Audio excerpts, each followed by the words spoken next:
Every generation blames the one before, and all of their frustrations come beating on your door. I know that I'm a prisoner to all my father held so dear. I know that I'm a hostage to all his hopes and fears. I just wish I could have told him in the living years. Crumpled bits of paper filled with imperfect thoughts, stilted conversation. I'm afraid that's all we've got. You say you just don't see it. He says it's perfect sense. You just can't get agreement in this present tense. We all talk a different language, talking in defense. Say it loud, say it loud, say it clear, oh, say it clear.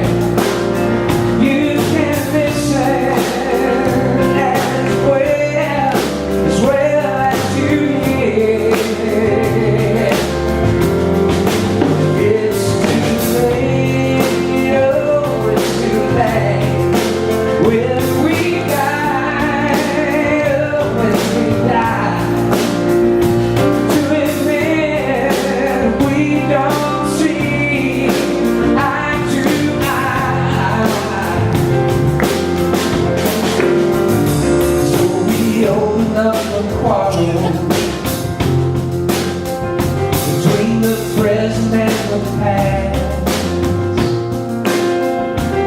we only sacrifice our future. It's the bitterness that lasts. So don't yield to the fortunes you sometimes see us fade. You may have new perspective on a different day. And if you don't give up and don't give in, just find me late.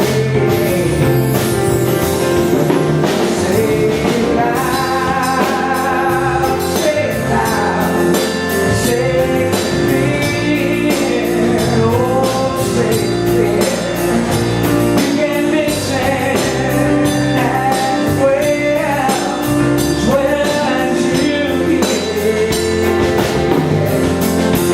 It's too late, oh, it's too late. Will we die? Will we die? To admit we don't see eye to eye. Well, I wasn't there that morning when my father passed away.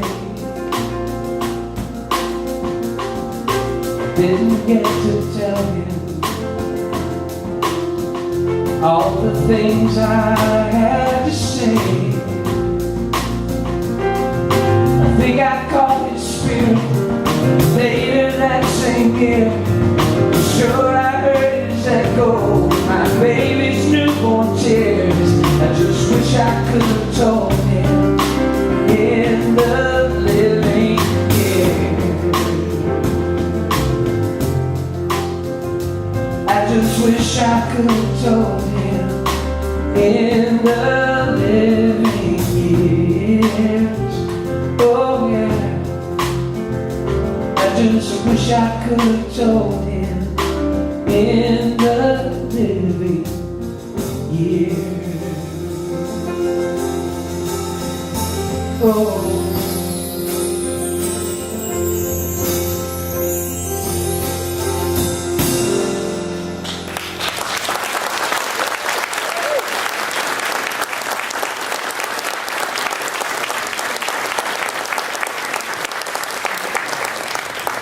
morning, everyone, and happy Father's Day to you.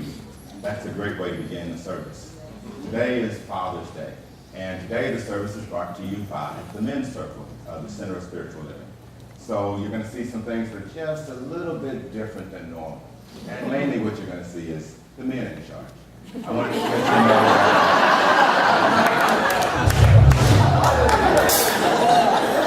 that didn't sound that funny from on this side. Anyway, my cohort, Jeff Fritts, and I are the speakers for today, and we were given the privilege by the Reverend Preacher to put together the service. Any of the great music that you hear was picked by Jeff, and he did a fantastic job. But this guy, he sings whatever you pick, and it's just awesome.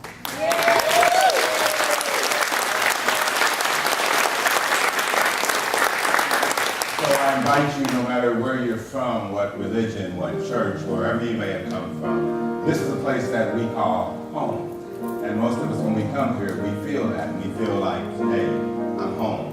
I offer you that opportunity today to feel at home, to celebrate your fathers, and have a happy Father's Day.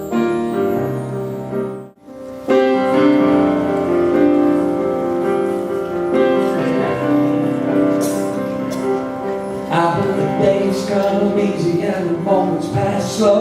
Each road leads you where you want to go. And when you're faced with a choice that you gotta choose, I hope that you choose your one that means the most to you. And if one door opens to another door closes, hope you keep on walking till you find a window. When it's cold outside, show the world the warmth of your smile. And more than anything, more than anything, my wish for you is that this light brings more than just a moment to your dreams. Be strong, your words be small. Never have to carry more than you can hold. And while you're out there doing what you get to do, I hope you find someone who loves you and wants to sing things to. Oh, it's right here. I hope you never look back and you never regret all the ones who love you in the place you do. I hope you always forgive and you never regret, and you help somebody every chance you get. Oh, you find God's grace in every mistake, and always give more than you take. More than anything, more than anything. My wish for you is that this life comes all that you wanted to. Your dreams stay big, your words stay strong. You never need to carry more than you can hold. And while you're out there, that's what you get to. I hope you know somebody loves you and wants the same things to do. Oh, yeah, it's my wish.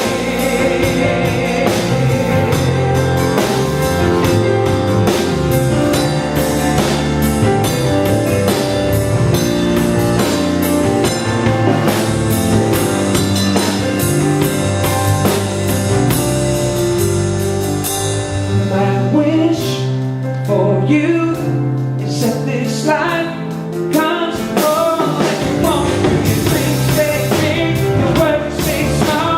You never need to carry more than you can hold. And if you do that you didn't do, I hope you find someone who loves you and wants the same things too. Oh, yeah.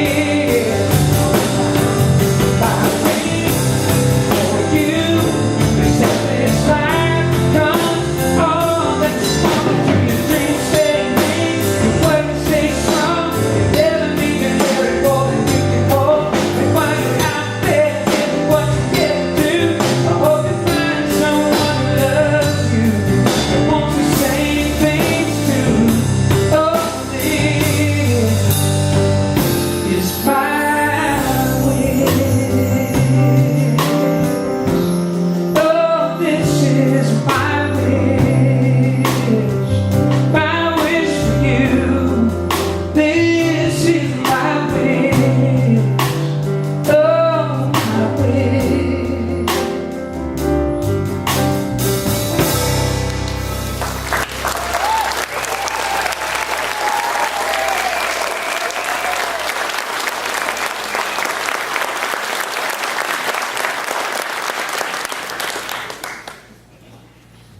That was beautiful. Thank you, Jonathan. Thank you, Matt. And I also want to thank an almost brand new father. Would you, Stephen, and your wife stand up there? We didn't think they were coming today because we thought maybe the baby would be born. But we're expanding our community. My name's Jeff Fritts, and I love being a father. So I want to introduce what I love about being a father. Audrey, Allie, my family, please stand up for a second. We have the three, and granddaughter Avery, and Audrey chose this fine fellow Preston. Preston, stand up. And I chose very carefully too, my wife Karen.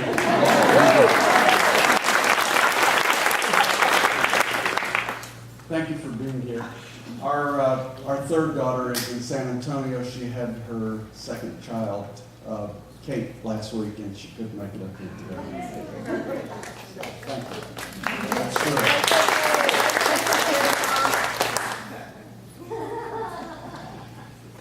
When we father, we bring all the energy from the models of fathering that we've been exposed to. Some of these experiences are very poor examples. And unfortunately, if that's all that we know, then we are very limited as to our skill set and may not be very comfortable as a father. The awesome advantage that we have studying science of mind principles is that there is a great equalizer to all of the randomness of life. Randomness like not having a great model to be a good father or to be a good man for that matter. The great equalizer is awareness. Awareness always gives us a second chance or a third chance and so on. We have the opportunity with awareness to change and to be a change agent for our lineage. So regardless of our history and how challenging the relationships with our kids may be, awareness can lead to important adjustments in our behavior, our old patterns. Impatience, which we may have learned growing up, can turn to patience. Lack of intimacy, through an inability to be honest about our pain or our anger, can change to authentic communication. In other words, all things are possible with awareness and a willingness to change. The shift to conscious awareness allows us to practice being responsible for our life, for our thoughts, for our words and actions. The likelihood is that we bring with us generations of behaviors that are simply passed on. And families stay in the same dysfunction from generation to generation until someone decides to become conscious and to do the work and to become a change agent so that the cycle is not repeated. Our parents did the best that they could, but they might not have understood what's possible with a changing consciousness. The consciousness evolution is in full stride today, and we are the beneficiaries. We always stand on the shoulders of our ancestors. And now we get a chance to get our heads up above that low-lying fog and see the great vistas opening up that a change in consciousness allows. Okay, now that we know that there is a huge advantage to being aware, I'd like to share a lesson that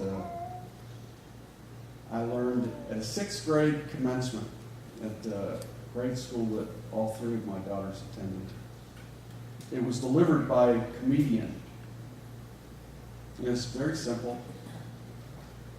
3 guidelines. Have a plan. Keep your eyes on the road and listen to the ones that love you. I'm going to try and interpret that a little bit in Science of Mind philosophy. Having a plan means to be careful about your innermost thoughts. These thoughts are plantings in the subconscious. It's automatic. Because whatever you plant in thought will grow. And the plan that you're executing for your life is happening whether you're conscious of it or not. Every thought that you have has an impact. And the more carefully you decide on the thoughts that you want to entertain, the more in control of your life you will be. So creating your life around a conscious plan will lead to more of what you choose to manifest in your life. So see your plan clearly. And you will have more of what you want in your life. If you want more patience, then plant the seed of patience. If you want more peace, then plant the seed of peace.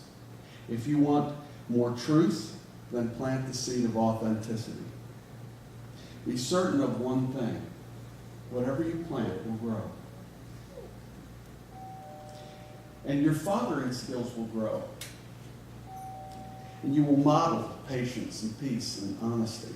And your children will see it, and they will feel it, and they will respond to it. I've proven this in my life. And one other thing. It doesn't matter where you are in your life, whether you're young or long in the tooth. Do this today, and your timing will be perfect. So what does keeping your eyes on the road mean in the Science of Mind philosophy? It's about executing your plan. It is about doing your spiritual exercises. It's about taking responsibility for your life. And it's about being vigilant that the seeds that you have planted are not being uprooted by your old habitual patterns of negative thoughts and negative energy. Of course you're still going to have a negative thought. And of course there'll be challenges with negative energy that draw you into that vortex of some old pattern of being. But now you will not fight with that. You will simply observe it and then let it pass. You will not resist or be angry with yourself. You will simply label it and release it like any random challenge to your well-being. If it doesn't serve you, it must be released. Those thoughts have no place in your new plan.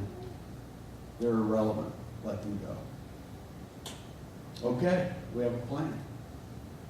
And we're keeping our eyes on the road.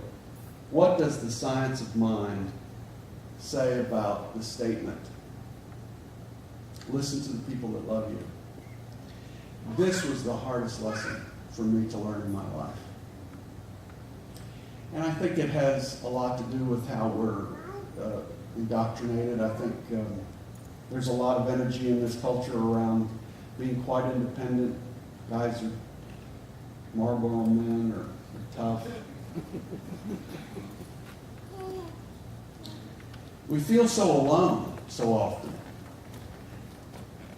And we learn to be independent. Few of us ever learn to be interdependent, which is a higher level of maturity. So when we, quote, grow up and mature to this independence level, we practice taking our own counsel all too often. And we're operating out of ego, which is keeping us in the vortex of these old behaviors, things that we don't even know we learned. This is so limiting and in so many ways. And it's very hard because we really feel like we're just out there. We're just like an island. Allie's walking out of the room, so Avery won't disturb my talk, but she wouldn't. Allie, when she was 8 years old, she was fairly precocious and had a friend visiting, and he asked her the question, so what does your father do for a living? And she goes, well, talks on the phone all the time. And then he goes, well, what does he talk about? Well, he talks about how well he's doing.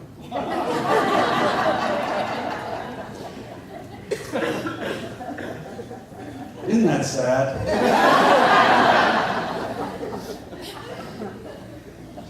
Way too much ego. And I felt like I had to control everything. So life wouldn't spiral out of control. Felt like a juggler, with those plates. All these plates spinning. And then, you're always going. A couple of them are starting shaking a little bit. And then you take your eyes off the road for just a nanosecond, and all of them come crashing down. And so does your life.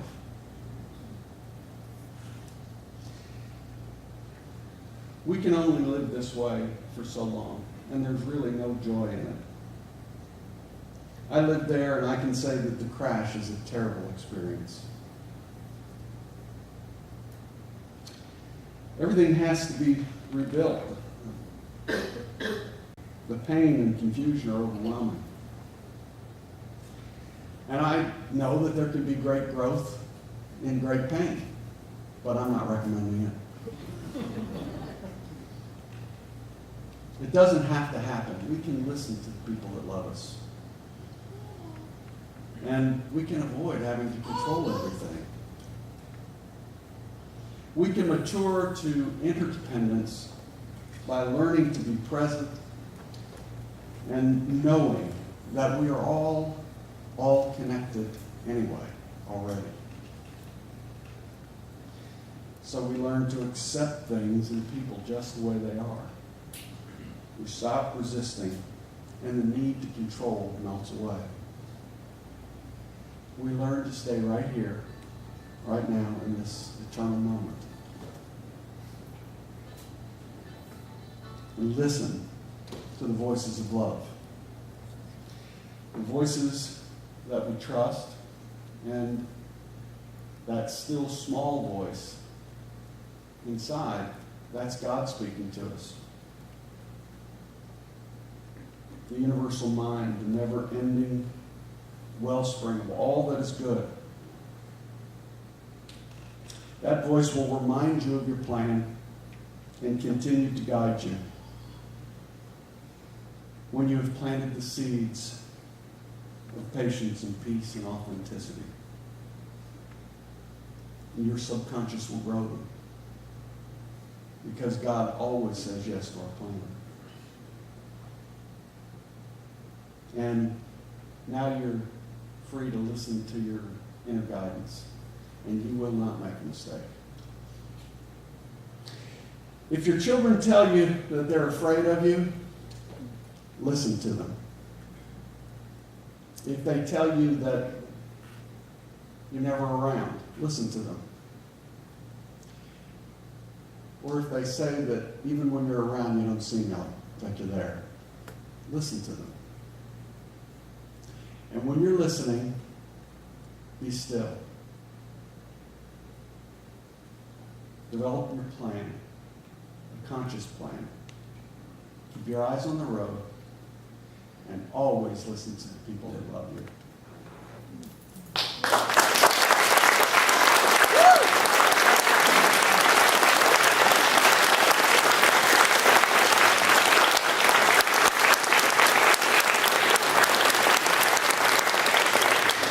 I have a incredible gift for you, and it's a poem by our resident poet, Rashard Garrett. Rashard.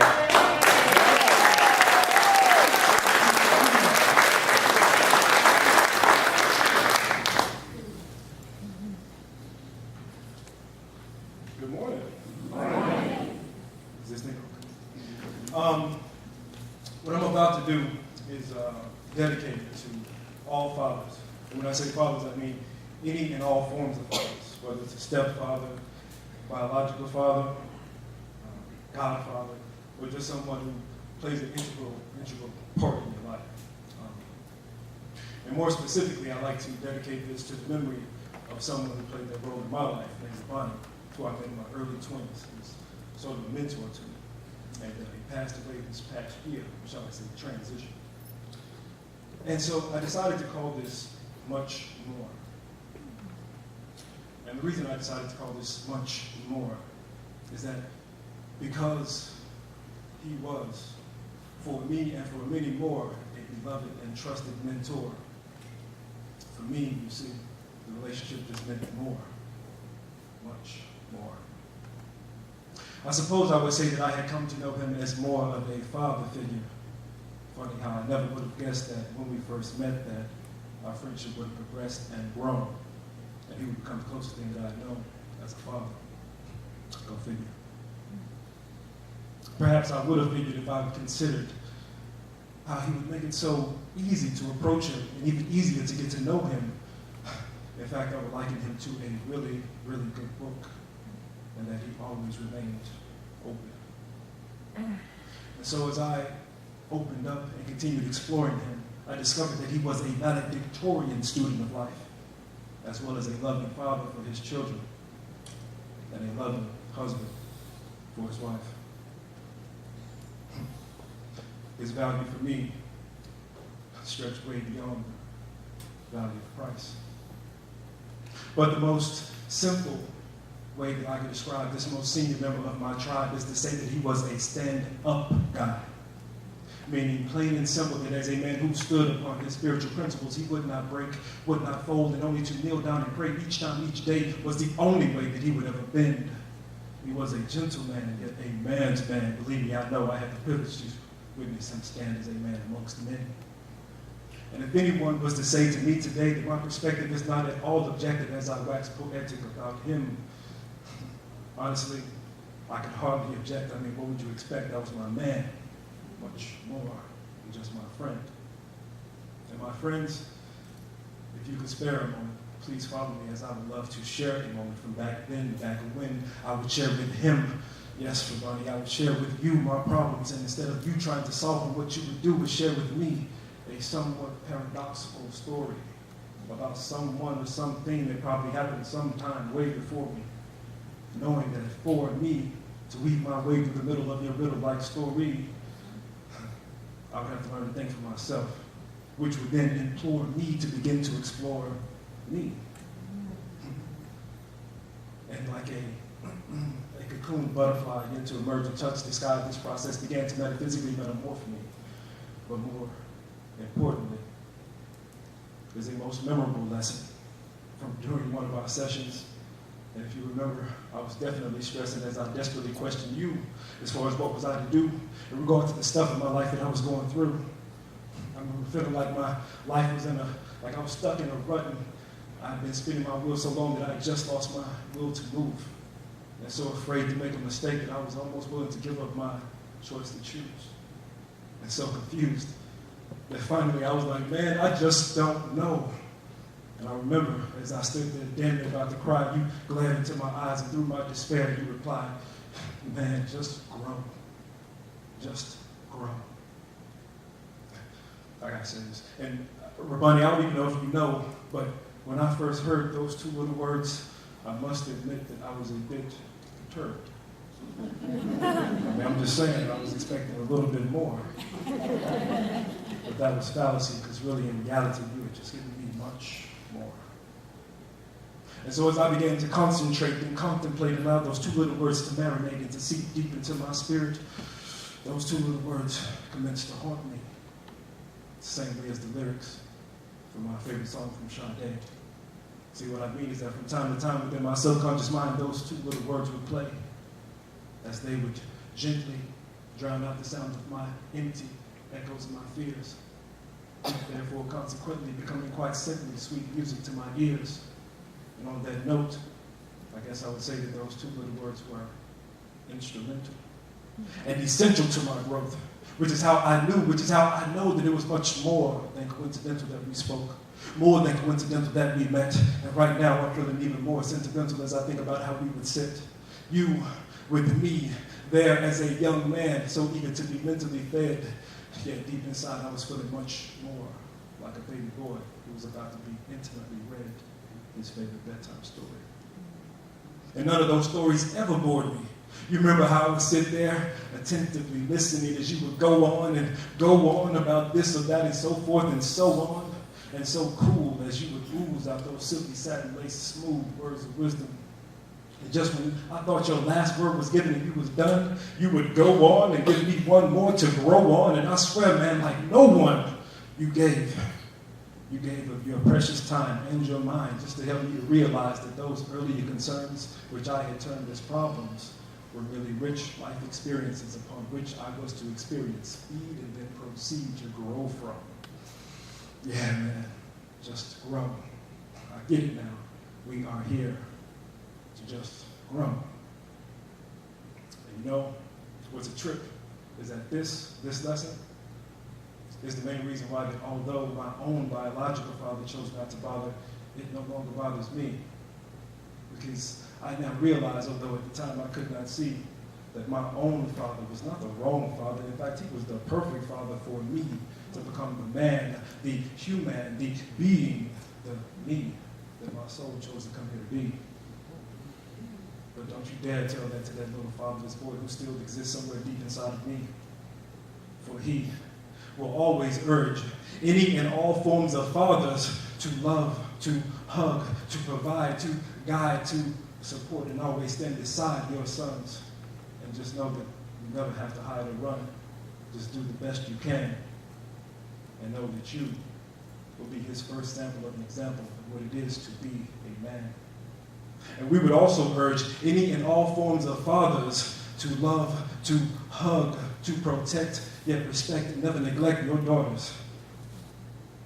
And again, just do the best you can, the best you understand, because you and your relationship with her will have the highest potential to be highly influential, being that it is the first relationship that she will ever experience with a man. And of course, we would urge everyone to empathize, to have appreciation and unconditional love for your fathers. And who knows, maybe your two souls you may uplift, but if nothing else, I figured that it might help to make up for all those years of not so thoughtful, borderline awful Father's Day gifts. That's right, calling y'all out. From this moment forward, new rules.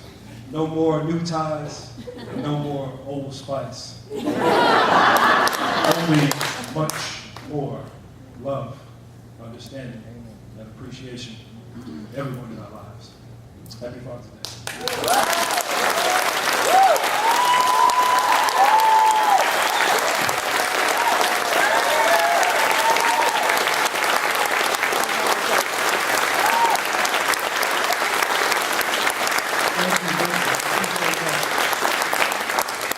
Of course, the day is not done. We have another fabulous guest speaker coming up. Now, this man here, well, he's about to do what he does. Like, every time I see him, well, most times when I see him around the center, he's always sharing or teaching me something. Like, he might come up to me and be like, man, did you know that Ernest Holmes was friends with, like, Martin Luther King's grandfather? Except it would always be truth. He would only share truth. And so now, he's going to come up and share some of that truth with us about Father. Michael Brundy.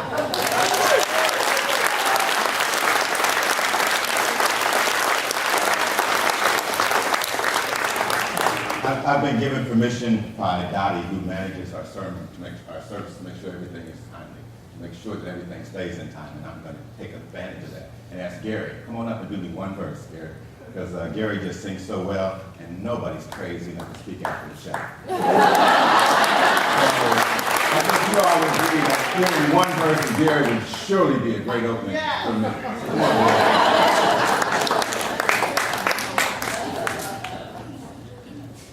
One verse of anything? anything you got.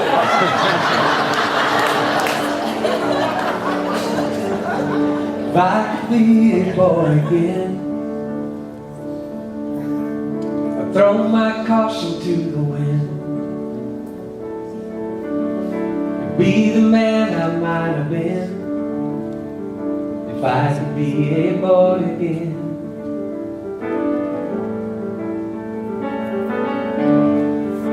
This is now and that was then. And tell me, how do I begin to find out what I thought I'd lost was never really missing?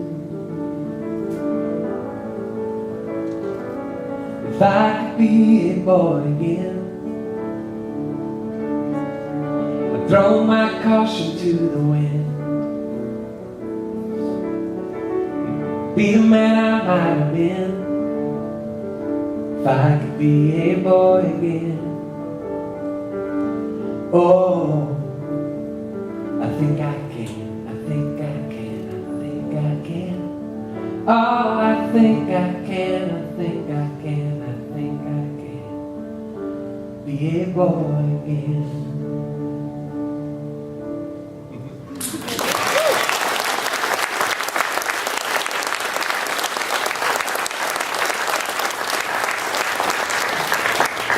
That was definitely unplanned, but definitely appreciate that.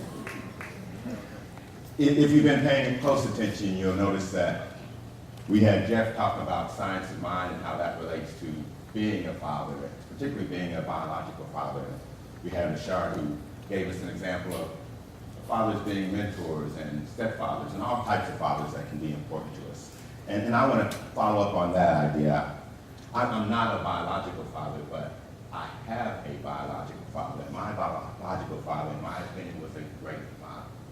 And he had stepdaughters, so I got a chance to watch my father be a stepfather. Now, I'm a stepfather, so now I've got a little bit more experience about being a stepfather, and I understand a little bit more about being a father. But one thing that I understand, too, is that all of us have the capability, and all of us have what's needed to be fathers. Let me share a quote with you. That's one of my favorite quotes. It says, "You, like all others, are seeking the joy of living. You wish to be needed, to be loved, to be included in the great drama of life. This urge is in every individual, and it's in everything." That's a quote by Ernest Holmes, and it comes from the book, This Thing Called You. I think it describes most all of us. All of us have that urge to be needed, that urge to give to others. But here's an even more special quote for Father's Day. Fathers are defined by how they love, not how they multiply or how they breed. Just because you can make a baby does not necessarily make you a father. There's some more things that have to go into that. Now, making a baby is pretty cool. They tell me I've never been one of those. I just was practicing that safe sex. It didn't happen. But I did get a chance to become a stepfather, and I can tell you one difference between being a biological father and being a stepfather. Biological fathers, a lot of times that just sort of springs up on you. Say, "Oh, I'm pregnant. Oh, we're going to have a child." Or sometimes you may have planned and you may have cleaned up the rooms and did all those kinds of things. But for a stepfather chooses to be that stepfather. That stepfather chooses, knowing that they'll have to be with that child from then until eternity. That stepfather chooses to be there and be there for that child. I think we all need someone like that. We all need a person like that. When I was looking up stepfathers, I was amazed to find out all the people who have stepfathers. Just look at that list. I won't go through all of them, but it's just amazing to me, the different people. You look at the side on the right, you'll probably recognize those names. But Martina, Jeff Gordon, John Singleton, Shaq, all of them great stepfathers. How about that?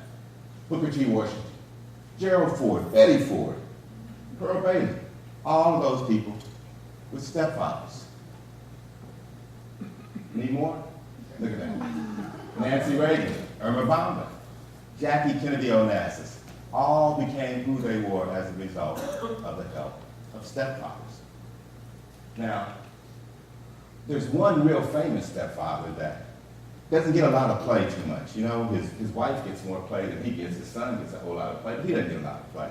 But I bet some of you know who I'm talking about, because I can see Jackie over there doing it, because I know she knows who I'm talking about. The most famous stepfather of all happened to have the same name as my father. His name was Joseph. And he was the stepfather of Jesus.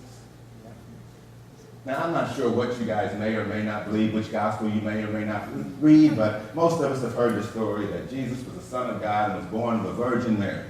But even God understood that Jesus would need an earthly father, would need somebody on earth to guide, to offer discipline, direction, to help him with his destiny.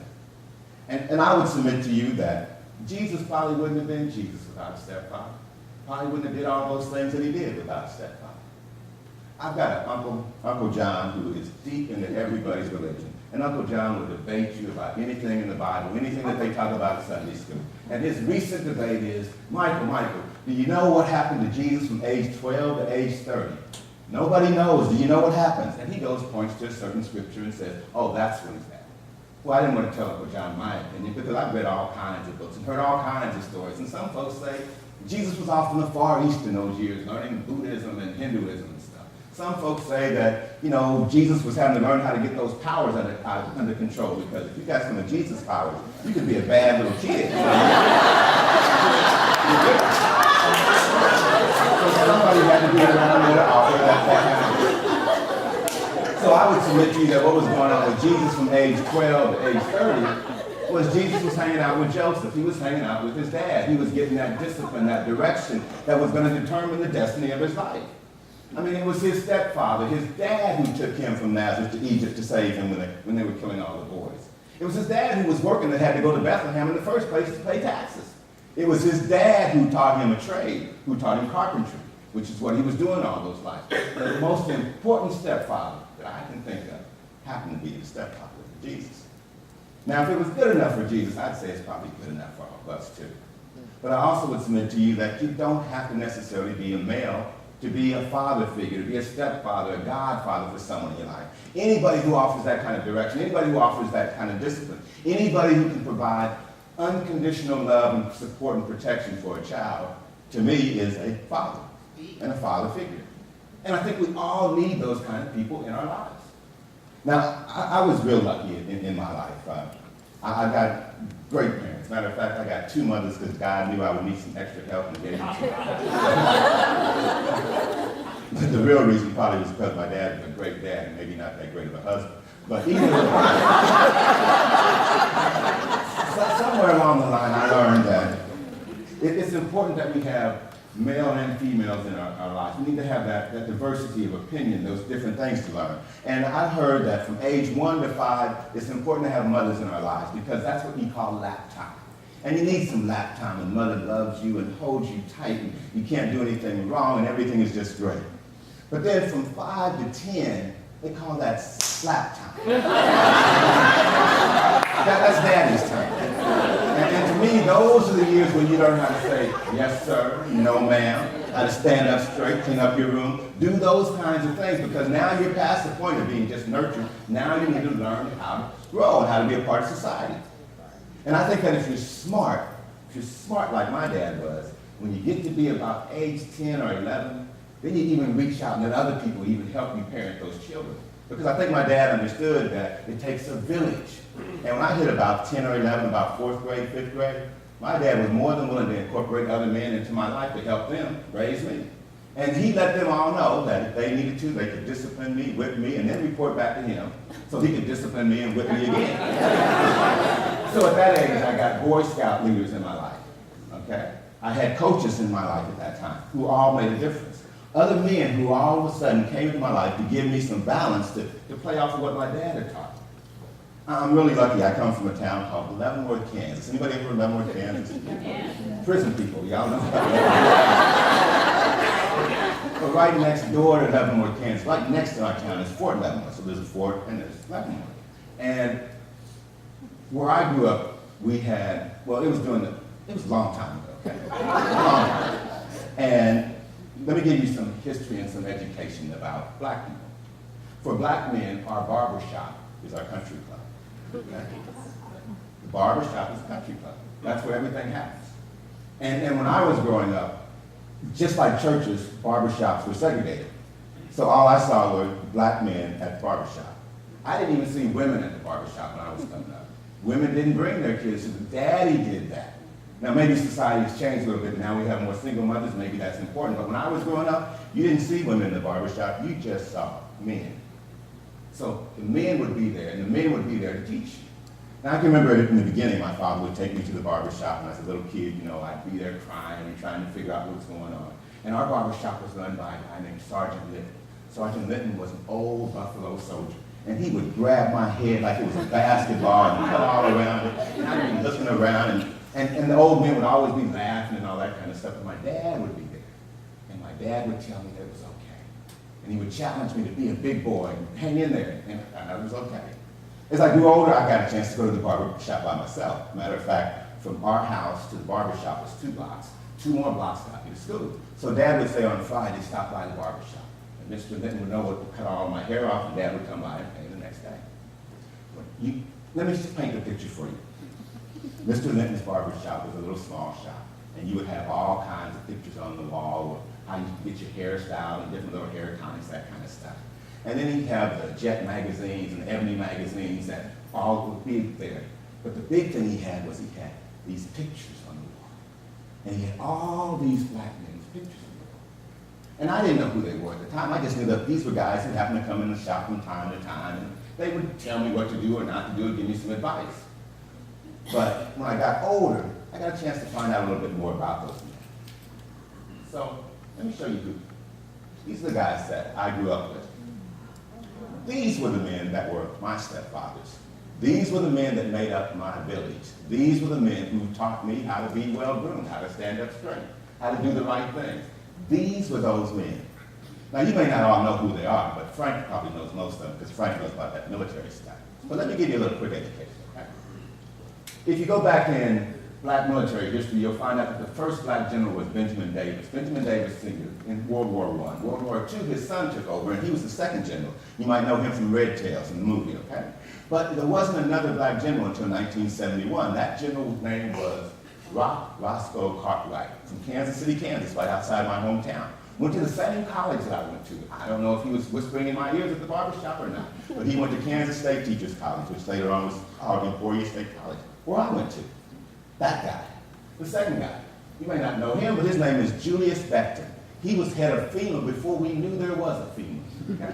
He was so much into education, he was one of the ones who told me about ROTC scholarships to make sure that I signed up and get all of that.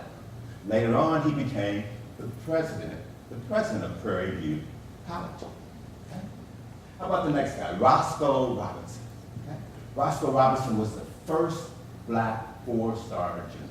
Not very many folks get to be 4-star general. Now, you know how you know about him? Because he was over the 82nd Airborne Command out of North Carolina, Fort Bragg. Didn't know that was a black guy, did you? Yeah, he was a black guy getting those folks to jump out with parachutes and go do some of our great things. That guy right there. The guy on the left, Emmett Page. Emmett Page was over all communications and all information systems during Vietnam War. That guy. The other guy, Harry Brooks. Harry Brooks was the mentor of Colin Powell. And I would go to the barbershop, and I'd sit there with Mr. Lennon cutting my hair.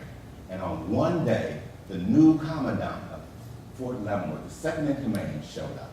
And he asked about all the pictures on the wall. And that man was Colin Powell. So you can see that the village that I grew up in. And these guys were not generals or any of that when I grew up. They were just regular guys who happened to be coming through the barbershop, who knew enough and touched my life and made sure that I was who I turned out to be. Now, any of you who have a military background know then that I must have a great love for country, because these men have a great love for America. A greater love than you can even imagine. A great love for family and a great love for doing what's right. When I knew these men, I was about 10 years old, 10 or 12 years old. That would have been in the 60s. At that time, these men in this country could not vote. You hear me now? These men in this country could not vote. Do the math. Voting Rights Act was passed in 1965. I was 12, 13 years old by then.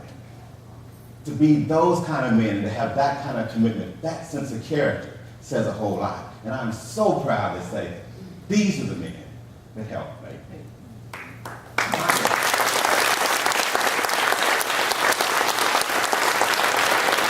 I tell you that because I want you to know that it doesn't matter where you are or who you are. You can be at the barbershop, you can be at the grade school, you can be anywhere, and you can make a difference in someone's life. You don't have to be famous, you don't have to have a special title above your name. All you have to do is follow that quote that Ernest Holmes said, follow that urge to be needed, to be of substance to someone, to help someone else out. So as a result of the men in my life and those fathers who have helped make me, I've made a bigger commitment to be even a better uncle to my nieces and nephews, to be even a better mentor, to be a better father, to participate in Big Brothers and Sisters, to do those kinds of things. And my challenge to you is, what is it that you can do to offer a youngster discipline, direction, a sense of destiny in their life? What is it that you have to offer? Maybe your talent is being in the theater. Maybe your talent is singing. Maybe you're just good at fixing things. But there's something that all of us have, and we all have something that we can give. We all have something that we can give to youngsters. I want to encourage you to think of those people who gave so much to you. Think of your fathers. I'm not lucky enough to have my father with me today to give one of those ties or any of those gifts to, but I can tell you that I can still today smell the old spice. I can still smell the smell of cigarettes, cigars, tobacco, coffee, whatever it might have been. And I can still feel that rough brush up against my cheek when my father would hold me. And I can still feel those strong, tight black arms of that old man when he would squeeze me, and how he would look me dead in the eye and say, I love you, I am proud of you. Whether I was leaving, going to college, or coming home. I am so blessed because I know that my father loved me. I wish all of you that kind of love. And if you don't get it from your father, then be it for someone else. And what you'll find out is that it'll flip right back around to you. Hey folks, I have enjoyed speaking to you. I would speak to you forever. Somewhere, Daddy's up here doing this. So let me tell you, thank you. Happy Father's Day to you. And we are so glad that you're here today.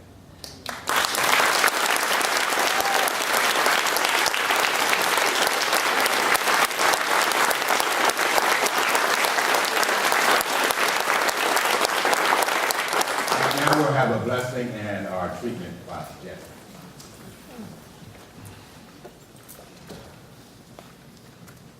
So would all the fathers please stand? Your father, it doesn't matter whether you're a man or a woman. If you are doing fathering, please stand. All of the greeters are going to hand out a little blessing bookmark. Looks like this. And what we're going to do when everybody has it, get your glasses out if you're like me. Because that print is kind of small. And we're going to all read this together. We're going to bless each other.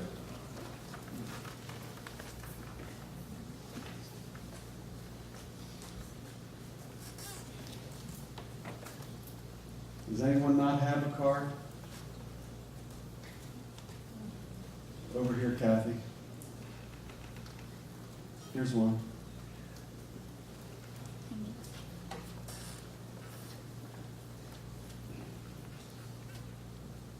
All right.